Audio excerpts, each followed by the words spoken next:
Let's make it our business. A climate podcast that's about innovators, change makers, and entrepreneurs who are taking actions, creating solutions, and inspiring many. This podcast is supported by US Department of State, created by BBC Media Action, India. Okay, let me ask you something. What do you think was humanity's very first occupation? Take a guess. Hunting. Maybe even gathering. Oh wait, building shelters.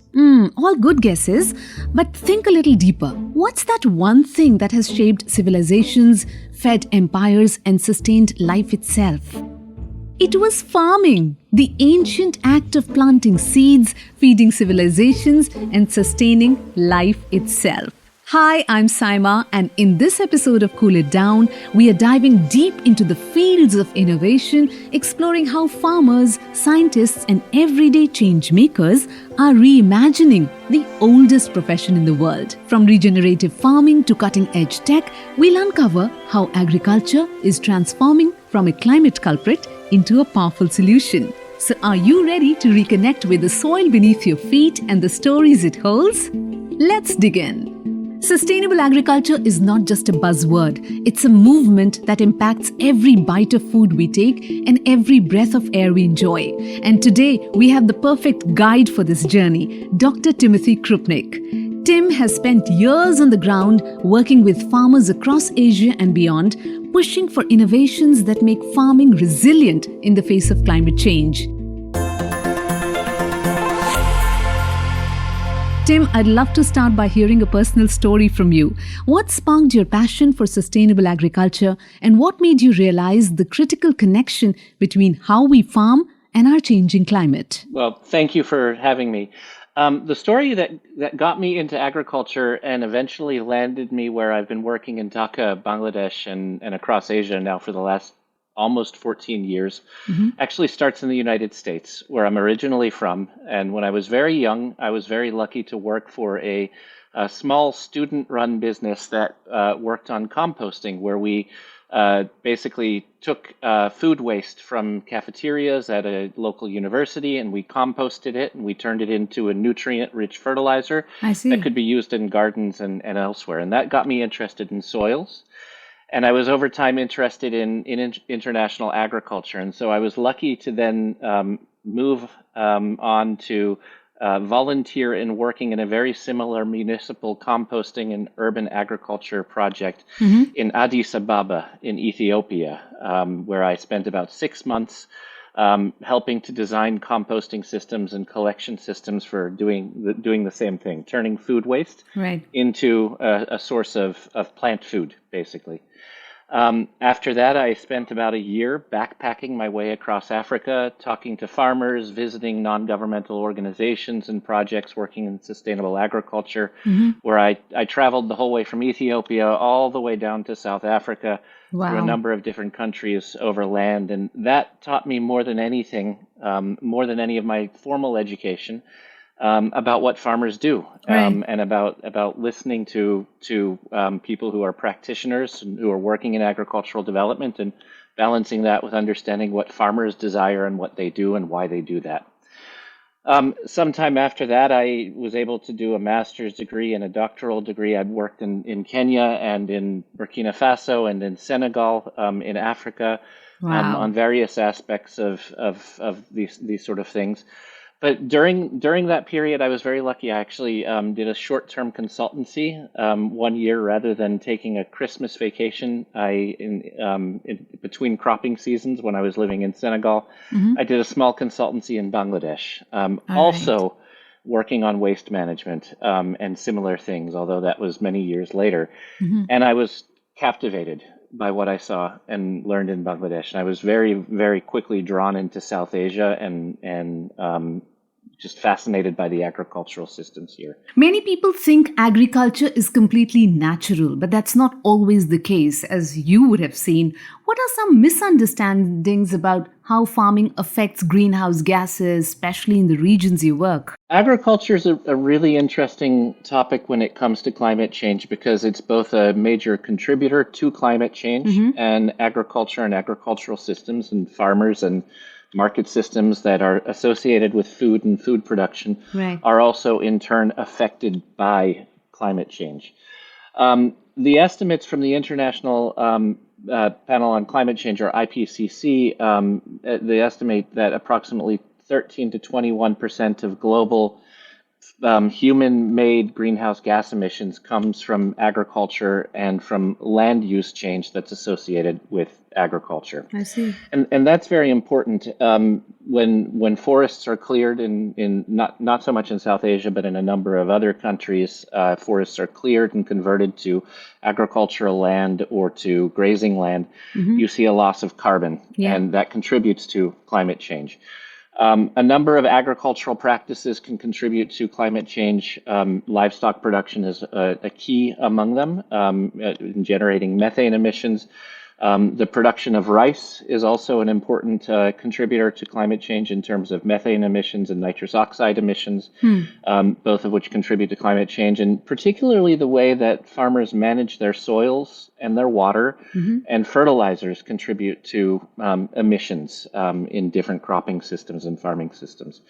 But what's really important in terms of the adaptation side of the equation is that we know that agriculture everywhere is affected by climate change. That's right. But it's affected in different ways and experienced differently by different kinds of farmers. And generally, it is smaller farmers in essentially in the tropics that tend to bear the burden of the need to adapt to climate change because they tend to be, in farming systems that may contribute a bit to climate change, but are really very significantly affected by climate change. And so working with farmers to identify ways that they can very practically and easily adapt to that situation is very important, while balancing that also with working on policies and approaches that can rein in land use change, introduce better systems for production and practices that can reduce emissions, and particularly in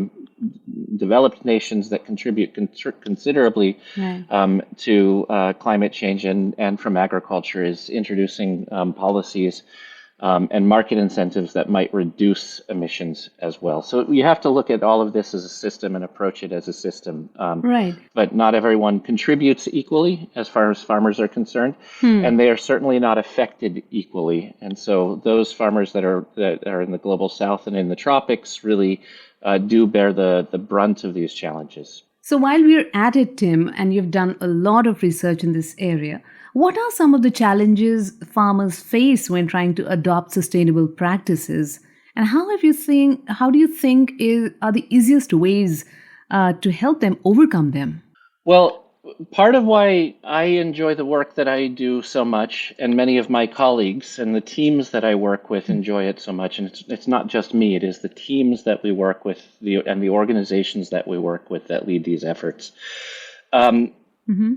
But farmers are amongst the most innovative people in the world, and they try everything on. I think every 3 to 6 months and multiple times a year, you get an opportunity to try something absolutely new. You choose amongst a range of different crops. You make multiple decisions on how you grow them, and you do that year after year after year. And there's not a lot of people that actually have the opportunity to take to try new things, if you will. And so farmers have that opportunity. And really, though, what farmers are looking for are approaches that are simple, actionable, timely, specific to the locations, and in many cases also appropriate to the markets that they're trying to produce food for. So some of the work that we do, at least in Bangladesh, I can give you 2 quick examples. We've developed systems that are around the concept of climate services. And what that means is that we work with the meteorological department And Okay. we receive data from the meteorological department that provides forecast information for points throughout the country. And when I say points throughout the country, I mean we're able to forecast what the weather may be like in the next number of days Yep. in hundreds of locations. And we use that information and we process that through algorithms and have developed essentially what's called a decision support tool, or it's a software program that allows us for a range of different crops for the 3 seasons of rice, for maize, for wheat, for lentil, for potato. We've also branched out and started looking at livestock and aquaculture to provide advice to farmers that, again, is simple, timely, actionable, and location specific. Interesting. That says what you should plant, when you should harvest, when you should irrigate, when you might need to fertilize, depending on what the forecast is. And this is a simple approach to adaptation, as I was mentioning earlier. Yeah. But these systems in Bangladesh, we actually work very closely with the Department of Agricultural Extension on these systems. And there's essentially more than 8,000 extension agents who have been trained on how to use this system and then take that information and explain it to farmers at a field level so they can then apply it.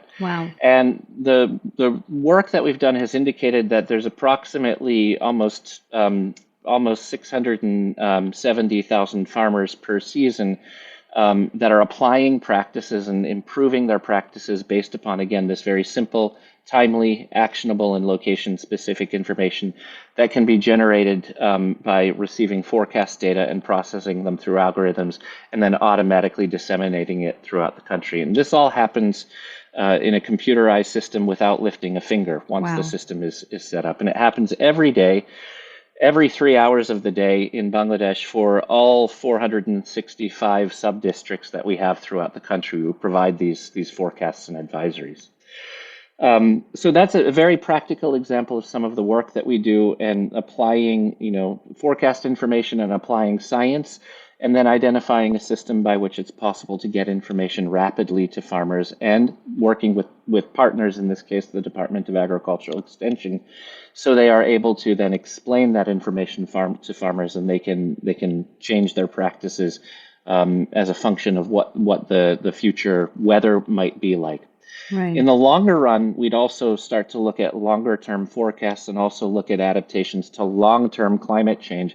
But when it comes to smallholder farmers who have a very, very small parcel and are growing just a few crops, really it's the next window of the next 5 to 10 days that tends to be the most critical and important for their decision making. Right. So we've tended to focus that work there. So this is all customized and it all sounds so terrific because, we all know that farming is based on a whole lot of calculation, but all of that was happening in a more haphazard way. Now, this is more scientific, and that's why a lot of precision has come into the entire process, which sounds absolutely fabulous. Tim, how important is consumer awareness for sustainable farming? Are there ways we as consumers can support more sustainable farming methods? Yes, and this is an area that is growing, thankfully. And as I mentioned earlier, smallholding farmers, essentially, they do respond to market signals.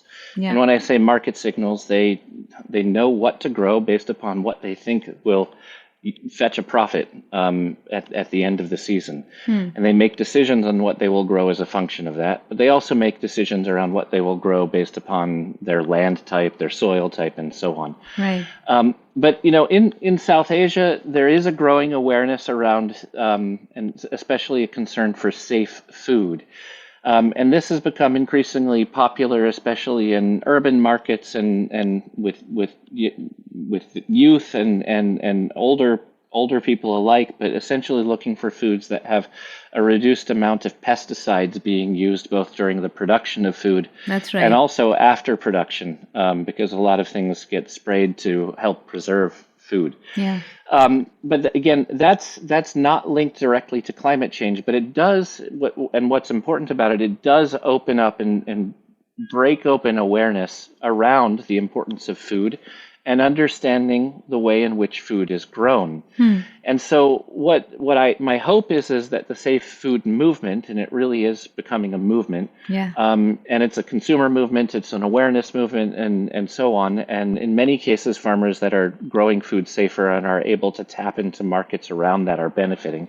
But my hope also is that this awareness can expand to essentially looking for farmers that are growing things in ways that reduce the contribution to greenhouse gases, as I mentioned before. The one thing I will say time and time again, and I tend to make this point very clearly in most cases, though, is that if you are a consumer who wants to look at options for reducing your contribution through agriculture to climate change, and every consumer, anybody who eats food at any time is engaging in agriculture. If you are a consumer, you are engaging in agriculture. That's very You need to be aware that any food you eat means you are engaging in agriculture. But it is quite widely known that, of course, very simple steps like reducing meat consumption, being aware of what you are eating, choosing to purchase and consume foods that have a lower water footprint that's also linked to energy footprints, which will be linked to carbon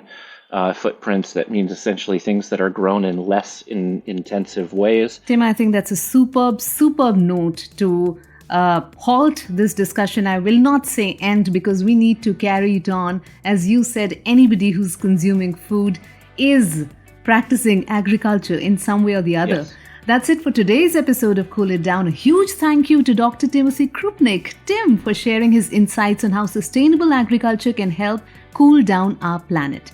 All that we need to remember is that every choice we make, from the food we eat to the way we support local farmers, can have an impact, and together we can cultivate a greener future. Thank you so much, Tim, for joining us today. Thank you for having me. Dear listeners, you have a role to play in cooling it down. Please share your thoughts and suggestions about this podcast with just a mail away. Cool it down at in.bbcmediaaction.org, or simply click the link in the descriptor of this episode. After all, we got to hashtag cool it down. Oh yes, we've got to make this hashtag Cool It Down trending. You heard the expert. Let's take this conversation forward and explore the entrepreneurial opportunities. And to inspire you, we have not one, but two such agri-entrepreneurs. Joining us in some time is Satyajit from Two Brothers Farm. But right now, we will be in conversation with Shaik Imran Hussain Choudhary, founder of Prakheti Agrologics, a company known for its pioneering work in creating fruit forests and other biodiversity projects. Imran is not only transforming landscapes, but also inspiring young changemakers globally. Let's learn how he's making agriculture smarter, greener, and future-ready. Imran, welcome to the show. Thank you. Thank you so much for having me. Imran, your company is known for creating fruit forests and other biodiversity projects. What makes your design approach different from other methods to improve the biodiversity? How is the approach different from others? Yeah, to give you a little bit more context on that, I would just like to delve into how we started Prakheti. So we started about 4 years ago when me and my co-founder Arkesh, we were just traveling to different farms across the country, especially in southern India. And we decided the best way to practice agriculture and learn about all the problems on the ground is to work with the farmers and to learn from their first-hand experiences. Yeah. And that's when we realized that, beyond all the problems that are discussed in textbooks, in the media, or the news outlets, there's a far greater problem that exists in agriculture in the country, which is agro-biodiversity. Okay. Like India is a nation which is known for immense amount of varieties, different kinds of breeds of vegetables, rice, cereals, millets, etc. So, but unfortunately, we have lost it all in the process of commercializing different crops, in the process of better incomes or guaranteed income, and many other market mechanisms, right? So that's when we actually realized that we need to start working on the biodiversity aspect of agriculture, not just agro-biodiversity, which means the different diversity of edible crops on the farm that farmers are growing, but also the ecological aspect of farming. which is, there was a time when farms used to include a lot of biodiversity in terms of the flora, fauna, the microbes in the soil, the different plants growing around the farm. So all of these contribute to how your farm is linked to the ecosystem. But now we have completely transitioned to a system where a farm is a very artificial unit. And hence, we are also seeing artificial effects like increased pests, reduced nutrition in the soil, and many other climate change centric issues, which is affecting agriculture really hard. So this is when we actually realize the problem with agrobiodiversity, and we use the agrobiodiversity mantra in across the different kinds of projects we were doing. So of course, we do two kind of projects. One is our work with farmers. So we are currently helping farmers transition to natural farming, agroecology, and other sustainable practices. Awesome. We are currently helping 5,000 farmers in Idukki, in southern India, in Kerala.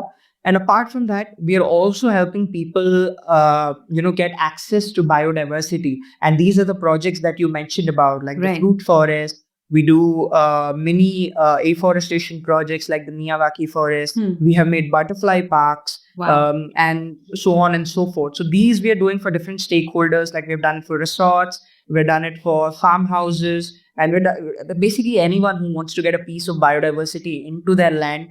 We're also using it as a teaching tool. People can come and see how biodiversity actually works. What is biodiversity? What is a forest? It's not just 1,000 trees planted in succession. And that's awesome. I mean, the wide array of initiatives and the wide array of different ways of educating people regarding, sustainable projects. That is extremely impressive, Imran. You recently attended COP29 as a youth delegate. Yes. What were the biggest takeaways, especially for how food systems are being discussed in global climate policies? Yeah, actually, the COP, which recently happened in Baku, Azerbaijan, is a very interesting process. It's very complicated as well. And for years, young people have not really been included in the process. And it is not just young people, but also many other vulnerable and underrepresented groups like indigenous people, women, and many other groups that are not been part of the process. But as we see COPs become more and more global, more people attending COP, it has become very crucial that especially young people become part of this conversation. And that was something that I was also trying to do at COP. Not just by tracking policy, because I'm doing a little bit of policy work based on my experiences on the ground, but also by conducting events, making it completely youth-led, participating with the Yongo, which is the official youth constituency of the UNFCCC that organizes COP, and many other organizations on the ground, which are actually led by young people, working on food systems, and they're actually, giving their inputs in policy, sitting in the negotiation rooms with countries and actually raising out their voice and saying, okay, this needs to change. You need to include more voices. You need to have agroecology and biodiversity. So it's been an interesting year for food systems at COP. There was the Sharm el-Sheikh joint work on agriculture. That's the official negotiation track. Apart from that, there was also a convention on reducing methane emissions from organic waste. And also the COP29 presidency launched the Harmonia initiative, which is a unique initiative which aims to harmonize or bring together all the food and agriculture initiatives launched till date in the COP process, which comes to about 90 different initiatives. Wow. So it's been an interesting year for food and agriculture. But again, based on what I've seen on the ground, there have been multiple promises, initiatives launched, but there has been very little commitment. That's right. So we also need to emphasize we need to take stock of, whatever we began, how far have we reached. Imran, if you had to share just one powerful fact or idea to inspire somebody who's listening in right now, who's just beginning to find interest in the idea of climate change and sustainability, to join sustainable agriculture, what would that one powerful fact or idea be? And which could, make them feel like this is the future I want to be part of? I mean, if you look at India, if I have to just use India as an example, about 35% of our land is degraded. Right. About 20% of our land is undergoing desertification. We have lost 80% of our agro-biodiversity in the last 25 years. And that's shocking And because we will never think like that. We would, I don't think this data is available to normal people. We don't even discuss it. And this is startling. Yeah. So it's not a if question, it's just a when question. With young people bringing in a lot of entrepreneurial mindset, a lot of innovative scientific processes. So young people are everywhere. They're in research, academia, business, policy, governance. So we need to bring that intersectionality together. We need to work towards building a system that prioritizes farmers, that prioritizes ecosystem, and that prioritizes environmental economics. Right. Because it's very important that we respect and also give the power back to the stakeholders, which is the farmers, while not taking away their livelihoods, while ensuring that they are having a better quality of life and not migrating from rural areas to peri-urban or urban areas. So this is an increasing trend that we are seeing across the world, that the amount of rural youth in agriculture is drastically decreasing. Right. And it is because of the existing system that is driving us away from that agriculture. It's no longer seen as a profession a young person should engage in. But I would digress from that, because the number of opportunities in agriculture is immense, simply because the number of problems are way out there. And climate change affects farmers first. Farmers are at the front line of climate change. Every single day, we see impacts of climate change on crops. And this directly impacts the income of farmers and their livelihood. And in some way, it also affects us as consumers living in cities, in terms of how clean our food is, how food security is maintained, and how nourished our population is. So it's important young people come into this sector and bring in different intersections, bring in technology, bring in policy, governance, all the things that we're working on and leading the globe. We need to get that to the agriculture sector on the ground and involve farmers in the process. I think that's the way forward. And it's ironical because there is no life without food. And without a farmer, we will never be able to get food. We are not thinking that farming as a profession is taking a back seat. It is not an aspiring profession anymore. And if there wouldn't be any farmers, there wouldn't be us. So yes, thank you so much, Imran, for shedding light on this and emphasizing on this point. It's been such an inspiring conversation. Thank you for sharing your journey, your insights, your passion for sustainable agriculture. We've got to really make farming a profession that is cool, a profession which has to be valued, and we need to involve farmers as stakeholders. Thank you so much, Imran, for joining us today. Thank you so much for having me. All right, now we have the second guest. I am excited, very excited, because Satyajit, co-founder in the Two Brothers Farm, joins us.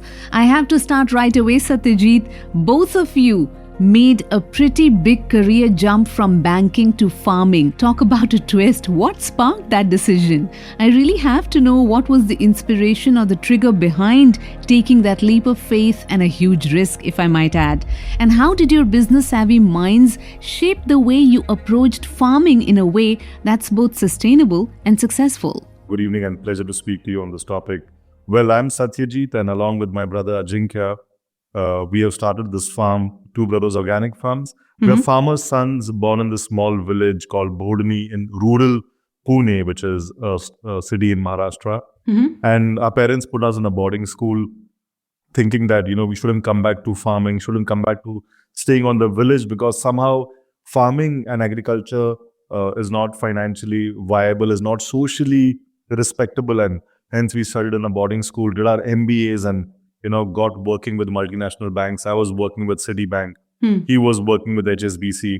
And I think after a couple of years of doing a banking job, both of us realized that this is not our area of interest, and it doesn't, it's not our area of passion also.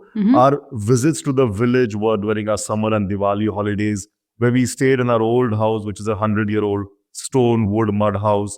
And, there were cows and buffaloes in front of the house, and the farm spread across.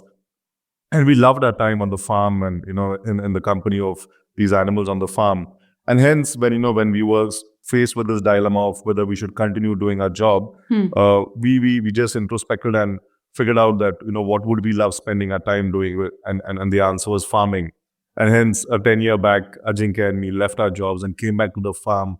There was no idea of creating a business or a brand. It was about just being on the farm, being amongst livestock, being with soil and growing food. Right. And like everyone says, the grass is always greener on the other side. When we did go for farming, Right. the grass was actually greener. But we realized that this grass won't stay greener because the kind of practices that farmers are implementing right now in conventional agriculture are not sustainable, Right. and they are ruining soil fertility. So we realized that soon our soil will turn infertile and we won't be able to do farming as a profession. That got us thinking, and that got us searching for solutions like organic farming, regenerative organic farming, biodynamic farming, sustainable farming. And it took us a couple of years to figure out how to, kind of do the stuff, because mainstream educational universities do not teach you anything about organic farming. That's right. And, through a mix and match, we figured out a way and started farming sustainably. And after 3-4 years, to keep the farm economically sustainable, created the brand Two Brothers Organic Farms, where we, kind of share a variety of products with the consumers that are made with the same philosophy of not using any preservative, additive, binder, filler, essence, color, perfume, basically keeping from seed stage till the shelf stage things pure and sustainable. And that's in short the story. That's like really, really short. You skipped a massive portion. I'm going to come back to it. So when Satyajit and Ajinkya went back to their parents and said, you know what, we really want to be farmers. I want to know the reaction of your parents. I want to know the reaction of your father, who said, well, I sent you guys to study and not come back as farmers. How did you deal with, that? How did you deal with that expectation? What did you tell him? Because as you said, you guys weren't prepared. You just knew that you had to come back to the farm. You have to come back to this life. But how did you convince your father that you want to be farmers? Oh, so, it's not a matter of convincing, because he was very strong through his experience that farming is not sustainable. It's not socially respectable. You should never ever come back, go and figure out a bigger city in a bigger country and make your careers out there. So, of course, when we quit and came back to farming, it was a shock of sorts for him. Yeah. Because that's not why he sent us to a boarding school from age 4. So he opposed us, for a long time, even after we started farming. I remember for the first 4-5 years, he used to constantly be telling us that it's a wrong decision, you should change and go back and not get entangled in farm and the village. So it took him a lot of time to accept it. And that acceptance came when many people started coming to our farm to view our experiments. When we started turning financially sustainable and the brand started growing, he then felt that, we were kind of enjoying a lot of attention and respect from society at large. And that's what made him ultimately come to terms with the fact that we are farmers now. What a great story of conviction, and what a great story of two brothers who spoke to each other heart to heart and got into the, same path. Good for us, good for the entire planet. Satyajit, we know climate change is a huge challenge for agriculture. In today's age, when everything is becoming so unpredictable, seasons are becoming unpredictable, it's very difficult to do, sustainable farming. How do you think conventional farming has been making things worse? And the big question is, how can regenerative agriculture step in and not just reverse the damage, but actually improve the land for future generations?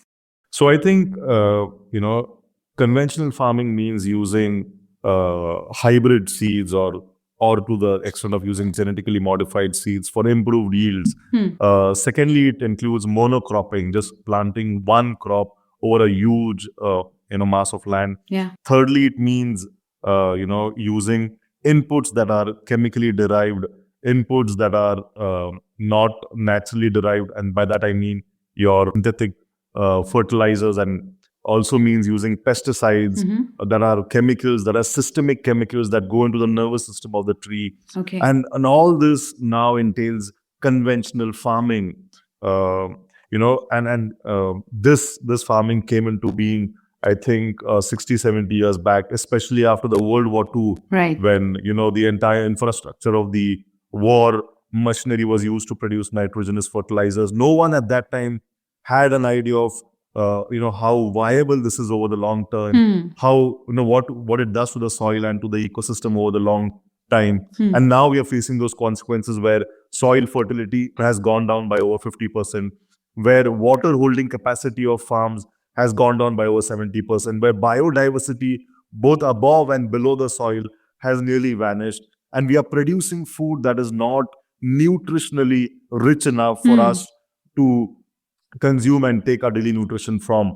So I think all in all, it's not good for the planet, it's not good for the environment, for the soil, for the farmer, because it makes him more and more dependent on external costs and on external inputs. And what we are producing is not nutritionally good for consumers. But organic farming, when we hear about organic farming, it just sounds like a dream. But we also know that it's not that, rosy out there. What have been the toughest obstacles you have faced, Satyajit, running Two Brothers Organic Farm, and how did you overcome them? That's my first question. And what do you wish more people understood about the real challenges behind running an organic farm? So we did face challenges. Those challenges mainly came from society at large, because coming from a farmer's family, my own cousins and people in my village were not very supportive of us doing this kind of agriculture, which, hardly 1% of farmers do. And it started from there. Then it started with know-how of organic farming. When we went across the village, there were practically nobody existing in the village who knew how to farm sustainably, because conventional farming practices have been in the force since over 60 years, and that generation which practiced regenerative farming is no more there. Passed through generations, yes. Absolutely. So that was a practical challenge we had. Whom do we learn from? The third challenge was the modern educational systems which deliver courses and literature on agriculture did not teach agricultural graduates in organic farming at all, so as to say. And the fourth challenge was, after having done this kind of agriculture, when we went to the market with our produce, there was no platform where we could get the right price for growing clean and good food. So these are some of the challenges that we had, and then there are many minor ones. Oh, those Absolutely. are major obstacles. Yeah, major obstacles right from the start till the end. So what kept you going? How did you keep overcoming these obstacles? So I think it was mainly the love for the soil that kept us going. It was our primary inspiration. And like I said, the inspiration was not to create a brand or a business. It was just to be one with the soil, just to farm, sustainably, and to enjoy that kind of process. We loved being in nature. We loved our feet in soil. We loved biodiversity around us. We loved the food forest system. It just felt the right thing to do. It just felt the right space to be in, and that kept us moving. We were not very, in a sense, focused on the economic viability. We had decided we'll make that work in any which way, but we were not going to put any kind of chemical fertilizers in the soil, and that was a decision that we were firm on. So the love for soil kept us going. So this is more like a love story and a story about passion. Absolutely. Yeah, passion winning over everything else. So if you have passion and love for something, you will end up achieving it. Satyajit, for anyone listening who's dreaming of jumping into the world of agribusiness, what advice would you give them to help them get started? Maybe you can, talk to the budding entrepreneurs out there and tell them, be ready for this and be ready for that and get going. So I think anybody who is interested to do a career in farming and agriculture should have love for farming, of course. In that, regenerative agriculture is the future, because I have been observing and noticing what is happening on the ground with unsustainable ways of farming. So it is, of course, the future. And there's a growing demand for this kind of food across the world. Who does not want food that's clean? Who does not want food that is nutritionally rich, that will help improve your immune system and make you stay healthy and fit and fine? So there is a growing demand for anybody who wants to make a career in this. It's absolutely lucrative, I would say. But there are challenges that one has to go through at the ground level, and kind of be resolute in fighting those challenges, and Right. looking at sustainability over the longer term. You can't just invest 1 year in farming and then decide whether it's viable, not viable. Should I spend my entire life doing it, not doing it? I think Right. close to 1,000 days to 4 years is something you should spend, face those challenges, find unique solutions, and and then I think it's a good opportunity in the market if you are an organic farmer. And what about the individuals? Because, they're always faced with a situation where they want to buy organic stuff, but it's always more expensive than the usual ones. What message do you have for the individuals? How can they contribute towards sustainable agriculture? Absolutely. I think they need to be selfish because they need to care about their health. They need to measure food by the nutrition it has and not by the weight the food comes in. And they also need to understand what kind of environment impact and understand the carbon footprint of the food that has come to their table, because they have a larger responsibility as beings on this planet. But like I said, they need to be selfish and they need to take care of their health. And good, clean food is like medicine. And it's like a vote you're giving. If you take organic food, you're voting for this entire system of sustainable farming that protects biodiversity, that protects the planet. And if you end up buying chemically grown food, you're voting for a system that is nearly destroying the collective resource of our past so many generations, and also taking a lot from the resources of our future generation.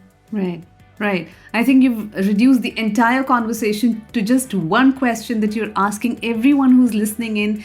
Do you love your planet? If you do, you will support organic farming every which way. Thank you so much, Satyajit, for joining us today on this podcast. I think many people will turn towards organic farming and organic farm consumption. Thank you so much. Thank you. Thank you, Sayema. A pleasure talking to you.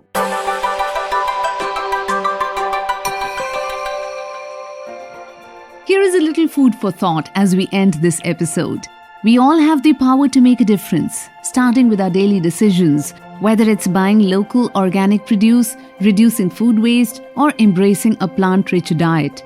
Each choice is a vote for regenerative farming, a healthier planet, and a more sustainable future. It doesn't take big changes to make a big impact. It's the small, consistent choices that truly matter. And for all the innovators out there, it is the right time to make it your business. Climate-smart agriculture is an exciting and growing field. From precision farming and agri-tech solutions to supporting farm-to-table networks, there's a world of opportunity waiting for entrepreneurs who want to make a difference. So if you're thinking of launching a new venture or getting involved in sustainable agriculture, go for it. The planet is counting on bold ideas, and the future of farming needs you. Thanks again for listening, and remember, our actions can cool it down.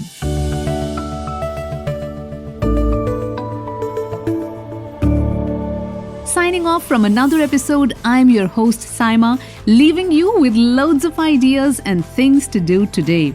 I promise I'm going to be back with many more climate connections, business ideas, and takeaways to cool it down. Make sure you check back soon.